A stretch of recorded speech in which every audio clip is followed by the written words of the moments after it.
Welcome to the Snowbirds Expat Radio Podcast, powered by the Snowbird US Day Tracker app. I'm your host, Gerry Scott, and my goal is to give you answers to your cross-border questions, to ease the stress of a cross-border move or extended trip, and to keep you up to date on all you need to know with cross-border rules and regulations. Now let's get on with the show. Gerry Scott is usually the one asking the questions on this podcast, but not today. Today, I'm stepping in as the host and putting Gerry in the hot seat. I'm Laura Garfield, co-founder of Idea Decanter, and my team produces this podcast for Gerry's Snowbird audience. But in this episode, Gerry is the guest of honor because of his brand new book that has just been released. The Great Return, Canadians' Guide to Moving Home from the U.S. Gerry, congratulations. This is a big deal. This is a big deal. I am relieved. And, even those folks that take a train from Seattle to Vancouver, Vancouver to Toronto are eligible to move up to Canada. So if you need to buy a copy of the book, another shameless plug, but here we are, The Great Return.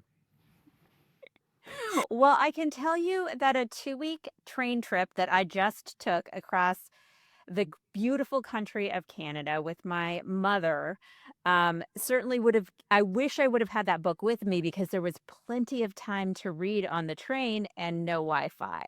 So I should have packed The Great Return, but let's get into it today for listeners so that they can understand some of the key issues here, because as you make clear in the book, coming home may feel familiar, but the cross-border issues that go along with coming home are often not. So tell me a little bit about who you wrote this book for. Well, this book is intended for Canadians that have had long careers in the United States. They went down there on work visas, became green card holders, became citizens of the United States. But it's also for Americans that have lived in the United States their entire life, and maybe for whatever reason, and I always promise not to make this political, but for whatever reason, maybe the neighbors to the north might be an easier place or a better place, or for whatever reason, maybe you meet someone up in Canada and you're going to take your life from the United States as an American and marry that Canadian. So it really is intended, we should have called it the Great Northern Escape. It doesn't have to just be those people returning to Canada. It can be the people like me who fall in love with the country and realize this is a great place to live. Why, though, is all of the information you packed into this guide, why is it so needed? Why did the topic need its own book? Well, I think because we've got one of the easiest borders to cross. I'm going to continue to say it's one of the easiest borders to cross. I think because it is, and I think because we all speak English, and we have this North American society. When you cross the border on your recent trip, did you really feel that you were in another country? Or did it feel like just North America, another extension of North America? So there's my question to you. Yeah, I mean, besides there was a lot more maple syrup when we got to Quebec, like it felt like everybody spoke the language. I mean, I don't see poutine on as many menus in the US as I did in Canada. Yeah. But in general, you're right. I mean, it's an easy trip and an easy move, I'm sure, an easy transition if you know what you're doing. Well, so there we are. You cross the border, you're granted access into Canada, United States. You don't really feel the difference because of the language and people's behavior, and we all speak English, the same type of English. But I think the big difference is that we have two systems. We have the U.S. tax system and we have the Canadian system. CRA up here in Canada, IRS down in the States. So I think that's really where the big problem is. These two systems just do not line up. It's two different countries. Yes, there's a border that separates us from being similar in both sides of the border, but it is very, very complex. And I got to tell you, putting this book together and being in this field of assisting Americans moving to Canada or Canadians returning, we've done this for many, many years. And to put it into a book, it's a lot of work. Even reading through the book the last couple of days myself, after all this time we put into it, it's complex. It's made to believe that it could be very simple, but it's far from that. So, I mean, you say the word taxes and IRS, and immediately I kind of go into shutdown mode. But is there anything that you can share with me that would be important for Canadians who have been used to working with the IRS who are returning back home? Any blind spots they might have or words of warning when it comes to taxes? Well, I kind of chuckle when you say blind spots. Yeah, it's 24 hours of darkness.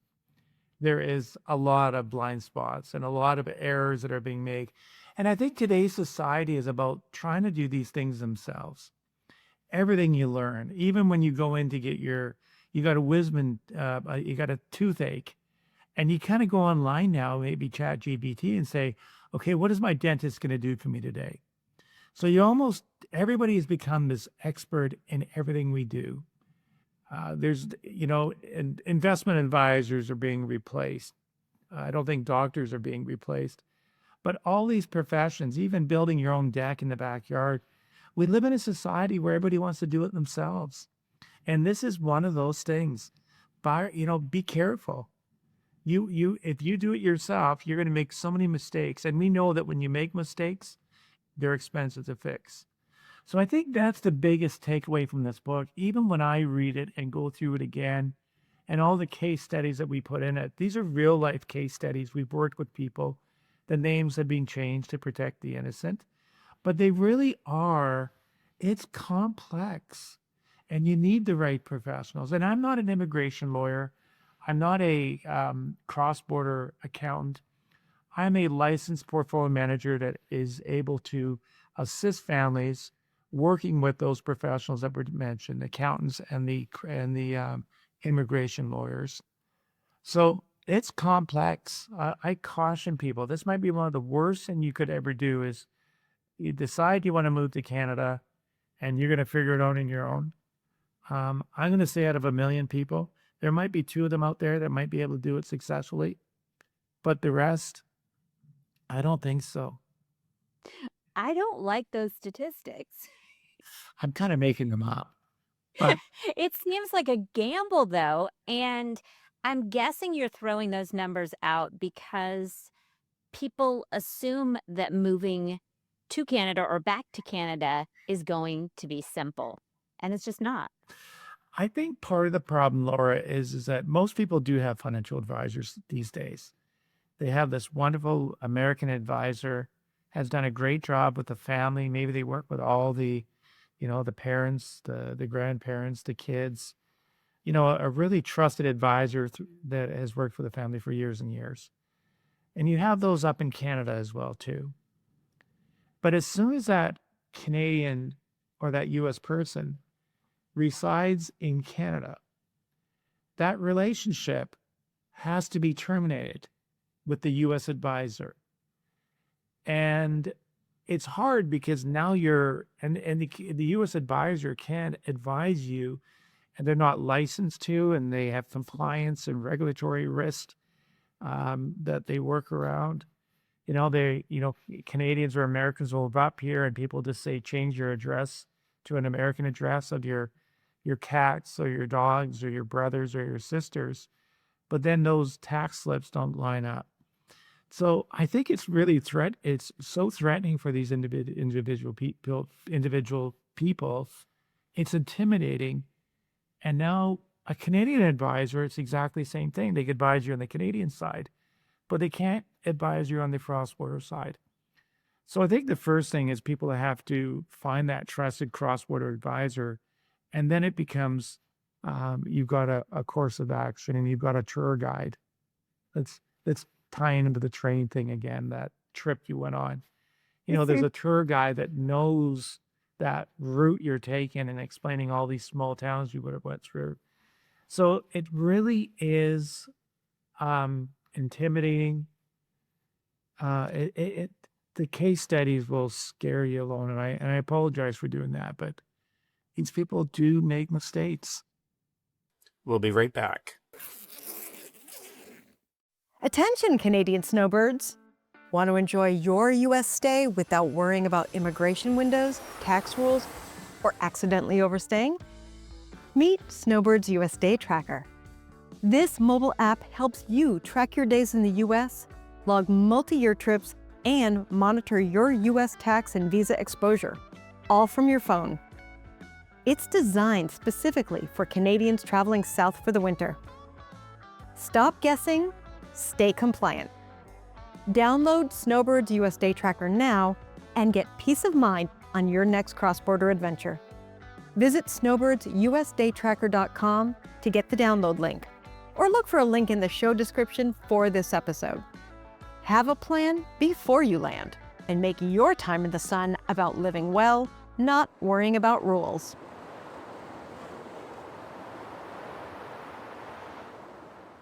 Why did you think it was so important in the book to include those case studies, those doses of realism? I mean, does it help explain the blind spots? I think it does. Well, first of all, most books have pictures. We can't put pictures in the book. This stuff is really dry. Immigration, tax is very dry. So unless you apply a real life situation, I think you can kind of paint that picture where you can kind of identify with those case studies that this is so easy. And it was unintentional for these people to make mistakes. They weren't trying to be aggressive. They weren't trying to avoid or break rules. It was, they just didn't know. And I think the case studies really do help tell the story of something that's very complex. How serious are the consequences? Well, sometimes they're hard to unwind. Sometimes penalties are applied. And just because you make a mistake, the CRA and the IRS, they don't. I think some of these mistakes can be avoided, penalties can be avoided, but some of these penalties are severe. And I don't think ignorance is a defense. I think our parents told us that for years, right? Ignorance is not a defense, or stupidity is not a defense. I don't want to call people stupid that move up to Canada here, but it's just tough. It's just, and the penalties and undoing. And when was the last time your accountant did something for free? For you? Never. Never. Exactly. So, what kinds of problems happen when people piece together information about moving north from random sources? Well, I think there's just too many tax forms to be filled out. I mean, you can have general knowledge, but then you have to make sure you get the proper forms have to be filed. Sometimes when you move to from United States to Canada, maybe it's not permanent. Maybe they're going down there for 5 years and they're going to try this job and away they go. There's just so many things that you have to manage: immigration, your retirement accounts, healthcare, currency. I mean, I think you had a great time when you were on your train trip, and every time you brought out $1, you got to buy $1.40 worth of something, or $1.30. So there's so many things that just don't match up. And I couldn't imagine anybody wanting to do it on their own. And this space is really growing. I think we have what they call boomerang snowbirds. So for many years, they owned a place down south. Now we're talking more so about the first book, but The first book was called Canadians Who Are Heading South, What You Don't Know Will Hurt You. Well, now we're seeing these Canadians, the boomerangs, are saying, we're going to sell our place. Now, the tax implications around selling your place in the States is huge. There's all kinds of withholding taxes. There's all kinds of having to file a 1040 NR, a return for a non-resident. There's all kinds of recapturing depreciation. There's so many things that are going on because you're dealing with two tax systems, two different countries. And is it more difficult today with the current noise going on in the marketplace? I think it's changing people's views, and maybe more Canadians than Americans are saying, hey, maybe we should be appreciating. We've been holidaying in Canada for years. How hard is it for us to move up there? Oh, wait a second. We have all these programs called Lost Canadians. You can go to a genealogist that we had on the podcast a couple of weeks ago. You can send in your DNA only to find out that, hey, wait a second. I have Canadian heritage. I can move to Canada, get my Canadian citizenship. So I think it's happening. It's happening. And it is a beautiful place, Canada. I love United States. I love Canada. So if someone has moved, a Canadian has moved to the US for a great job opportunity, maybe lived a couple of years, 5 years in Silicon Valley, and now it's time to go home. And they think, I've got this. I'm just going to make that move. What would you say to them? Well, the first chapter we cover in the book is called Being a Covered Expat or a Non-Covered Expat. And that makes a big difference on exit tax. That's the first place you start, because maybe you have a net worth of over $2 million. You said Silicon Valley, so I'm just assuming this person made $1 billion and now wants to get out of Dodge and move back to Canada. But yeah, there's all kinds of exit taxes and things they're going to have to manage. And we're talking about California. Some of these things in California, they don't recognize the treaty between Canada and the United States. Hawaii, my home state, is another one that doesn't recognize the treaty. So it's complicated. You got to read the book. We'll be right back. If you enjoy this podcast, my new book is your next step. It's written for Canadian snowbirds who want to better understand the cross-border rules that can impact their time in the U.S., from taxes and healthcare to travel and long-term planning. Visit www.snowbirdsheadingsouth.com to learn more about the book. Well, as an avid listener to your podcast, I can tell you, I think it's a fabulous idea that you brought all of the expert wisdom that you dole out every other week in the podcast into one kind of handy guide. What is the best time to get your hands on this book? Is it before you make the move? Is it right when you're moving? Is it after you've moved? I would have to say that it's like anything. You want to have a plan before you land. I think we've heard that before. I think you prepare yourself, because I think what happens is that people get these ideas and sometimes they get over anxious. And sometimes you're halfway through the plan, or you're thinking about this, and then some kind of event triggers it. You go on this train trip across Canada and you say, boy, is Vancouver beautiful. And now you're emotionally invested. And I think that's, it's not too late to be emotionally invested and then buy the book. But I think people have to plan more and more when you're dealing with two different countries. I say have a plan before you land. I think we use that slogan for years and years. But I would read it. I mean, it's only, it's about 200 plus pages.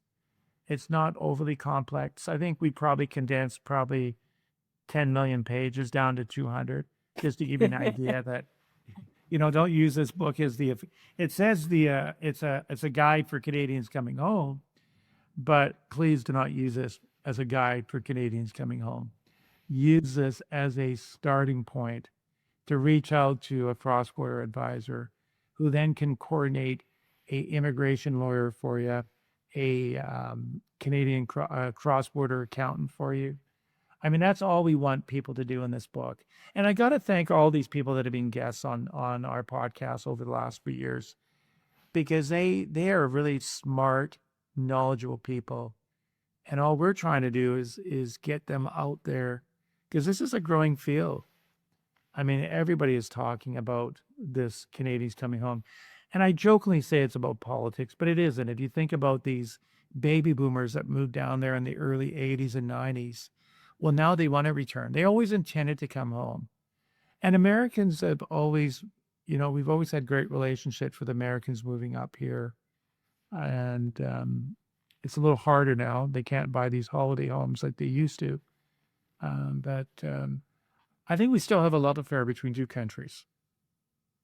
Well, I can tell you from my coast to coast train trip across Canada, I have spent a lot of time in Vancouver, and I know that's home for you, but it just kept getting better and better for me as we went east. And we ended in Halifax, which there was something really special about the Maritimes that I kind of fell in love with. Being from Seattle, having the water, like the Maritimes, Halifax was really cool to me. But when we stopped in first Montreal, which was stunning to me, and then we went on to Quebec City, which I guess they just call Quebec there, but I still call it Quebec City because I'm American. But both of those towns, I could see myself packing up and moving, Gerry. Like, I guess I should start with the book, though. Start with the book. Take the DNA testing to see if you are, both yourself or your husband, have any lost Canadian in your family Really? tree.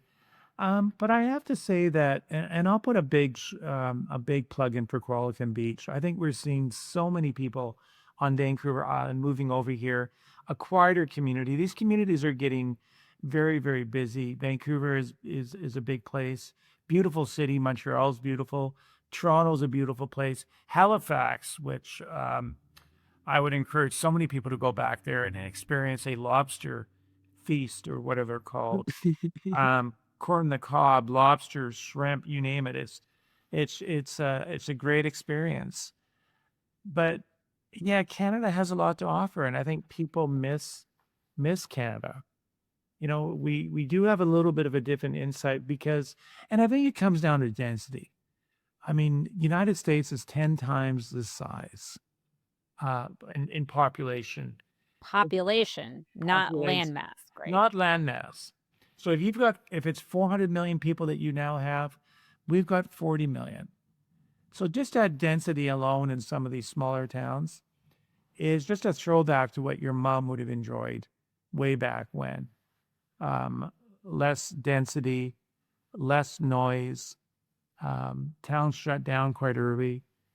Yeah, it's just a peaceful, easy feeling. Brought to you by the Tourism Board of Canada. Gerry, tell us how listeners can get their hands on the book. How do you get a copy? Well, it's very simple. You can simply just go on Amazon, and you can see that the Canadians coming home, we have a blue cover, and I believe that was your idea. We have the black cover on the Canadian side of the book. So we wanted to separate the two, but it's going to Amazon, and I believe it will be available. The book itself will be available in hard copy as well.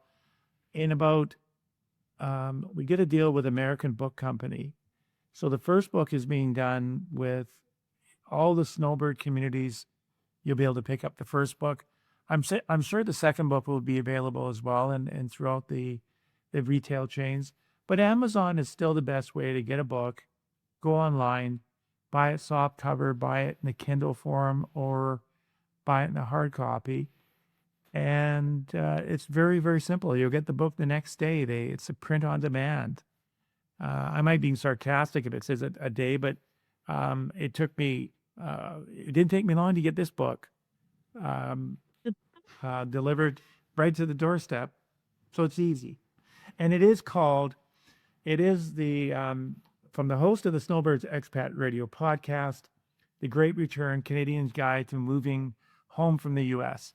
Now, it says the Canadian Guide, but it really is written, if you go through the book, it's really written about that American coming up to Canada on a work visa, because you can make the same mistakes, if not worse, because it's usually a company transfer.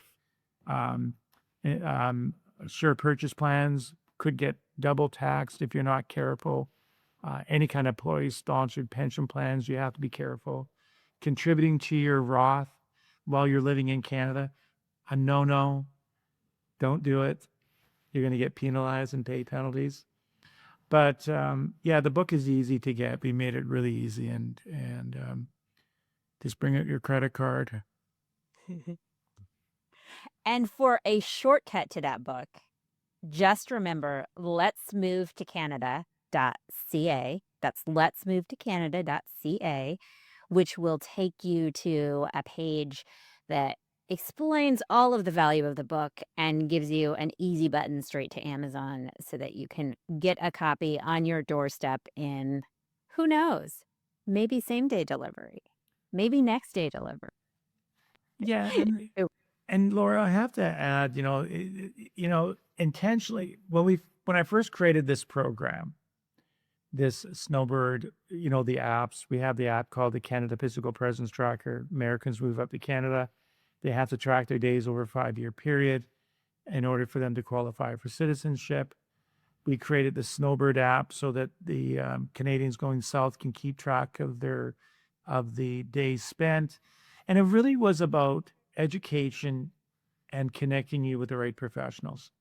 Now, the book is an extension of all those services, explains what the podcast is, what the apps do. But at the same time, it was really just a very simple belief that if we can connect you with the right professionals and have them on the podcast, that was our intentions. The books were just came of that. And it wasn't just a way to find money, because every author I see, I understand why they have, sweaters with patches on the end of them and rolling their own cigarettes. Not that I smoke, but it wasn't a way for us to get wealthy writing these books, but it was a lot of work, and there's a lot of compassion in there to share what we learn in our business every day, which is helping Canadians move home, Americans moving up here. We assist those folks on the wealth management side. Well, Gerry, this is clearly a topic that catches a lot of people off guard. And I think your listeners are going to appreciate having this resource that brings all of these cross-border issues together in one simple spot. So thank you so much for letting me take over the mic again. And congratulations on the release of book number 2, The Great Return.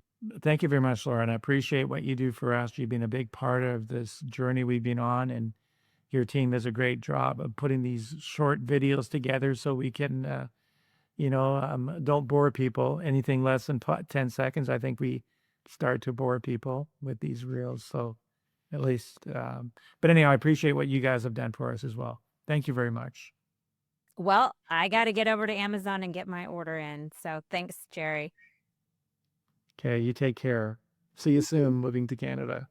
Thank you again for listening to the Snowbird Expat Radio Podcast. The best way you can support the podcast is to forward the episode to a friend, and please don't hesitate to like, subscribe, or leave a comment. Now, before you go, let me leave you with one of my favorite quotes. Be kind to all, the world is small.